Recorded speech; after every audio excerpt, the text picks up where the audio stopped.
Today I'm going to show you how to do a reflection using Google Forms. So you'll need to start out by opening your internet browser and signing into Google. So I'm going to sign in from the Google homepage, just www.google.com. I'll click this blue button that says sign in. I'll enter my school email address, which is conj@hawthorne73.org, and type in my password. Then up here in the top, I'll want to go to this little Google Apps toolbar, click on it, go into Google Drive, which of course takes a second to load. Once my Google Drive is loaded, I'll head over to this new button right here and hit new and then more and then select Google Forms. And it will take me to an untitled form like this. So what you'll do is the first thing I would recommend is naming the form. So I'm going to name mine Jamie Kahn Observation Log. Hit OK. And then you're going to type in some questions. So one way that you might want to go about this is lesson I am reflecting on, or subject, or something where you're going to indicate what type of lesson that you're talking about. So I would, for that, choose checkboxes, and I could type in math, and then reading, and maybe writing, as well as science, social studies, guided reading. You can type in as many choices as you want, but what this does is you'll just be able to check really quick when you go in and fill this out what you were teaching for the day. So we'll just leave it at that for today. And you don't have to make it a required question. A required question means you have to answer it before you submit the form. So I'm just going to go ahead and leave it alone and not make it required. You could also always add an other option. So maybe you don't know what it's going to be that you're teaching and you might want to be more specific or less specific one day. So you can always add an option for other. And then you might add another question that is a scale. So you might say, in my opinion, today's lesson went ... and maybe a 1 was poorly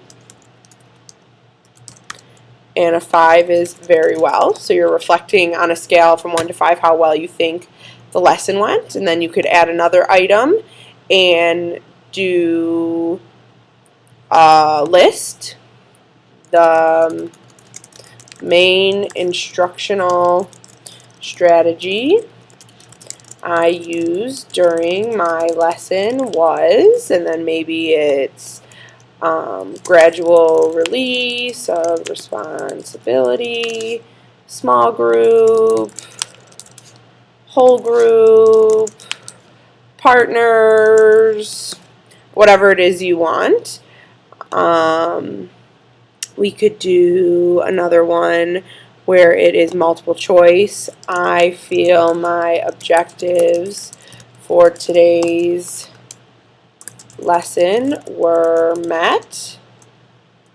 And then option 1 could be yes, option 2 could be no.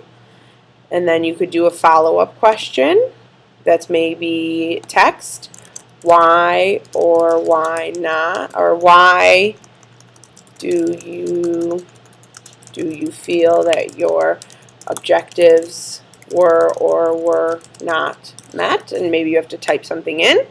And we'll just add one more question. We'll do a paragraph this time. If I taught this lesson again, what might I do differently?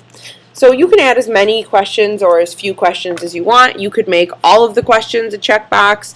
You could make all of the questions a scale. You could make them all a drop-down menu. But as you can see, when it's done, they're all formatted differently and ready for you to go. So once you've added all your questions, and you can rearrange the questions or go back and edit them if you wanted to change them or delete a question or repeat a question if you want. You can get creative and change the theme, make it look, special or fancy. So I'll just go ahead and pick this one right here. And really that doesn't change any of the content. It really just changes the way that it looks. So it's your choice. And then what you want to do is you want to go ahead and preview live form, just to kind of get yourself to see what it'll actually look like when you fill it out.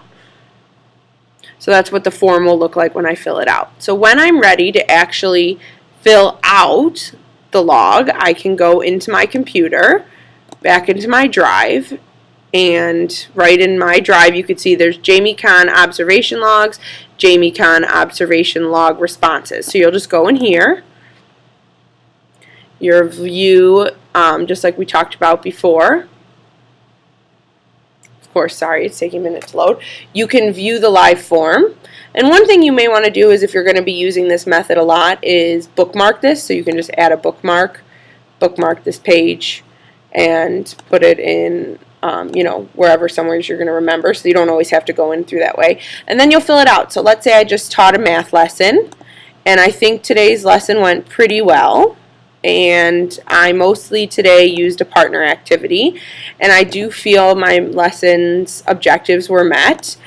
I gave an exit slip, and 95% of the students answered the math question correctly and were able to explain their thinking. If I taught this lesson again, what might I do differently? I would try to incorporate more technology. So you could reflect and say whatever it is that you want about your lesson, and then you're going to submit it. And that's how you would submit your reflection. And you could submit another response if you wanted to reflect on more than one lesson for the day, or you could just X out if that was all you were reflecting on. And then what you can do is you can go back into your form and view your responses, and that will load a spreadsheet here that will give you all of that in a little nice form. Sorry, it's taking a little bit. That would summarize your data, and the more you fill this out, the more data there will be. And it's really nice because you can see it all in one place. And then the last thing you can do, once you've done this many, many times, is go into Form, Summary of Responses, and it will make a nice graph for you, or nice information that I've reflected once on math, here's how I think my lesson went, this is the instructional strategy, so you'd be able to track which instructional strategies you're using, how often you felt your objectives were met, why you were thinking they were met, and things that you would do differently. And that's a nice little summary for you to have that you could publish and share with Karen or John or myself. And like I said, the more you submit it, the more data will be present on the form. So that's how you would use a reflection with Google Forms.